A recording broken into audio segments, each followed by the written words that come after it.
একসময় ছিল একজন মহান রাজা। তার শাসনে কাঁপত চারদিক। হাজার হাজার সৈন্য ছিল তার অধীনে, আর অগণিত ধন সম্পদে ভরে ছিল তার রাজকোষ।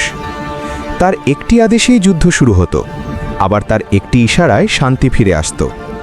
মানুষ তার নাম শুনলেই ভয় পেত, কারণ ক্ষমতার শীর্ষে ছিলেন তিনি। কিন্তু সময় কারুর জন্য থেমে থাকে না।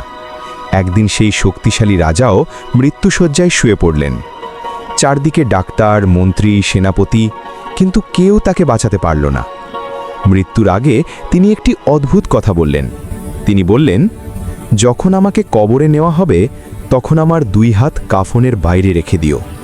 লোকেরা অবাক হয়ে জিজ্ঞেস করল, কেন? রাজা শান্ত কণ্ঠে বললেন, যাতে সবাই দেখে এত ক্ষমতা, এত সম্পদ, এত রাজত্ব, সবকিছু রেখে আমি আজ খালি হাতেই চলে যাচ্ছি। এই গল্প আমাদের একটি সত্য শেখায়। ক্ষমতা নয়, সম্পদ নয়, শেষ পর্যন্ত মানুষের সাথে থাকে শুধু তার কর্ম,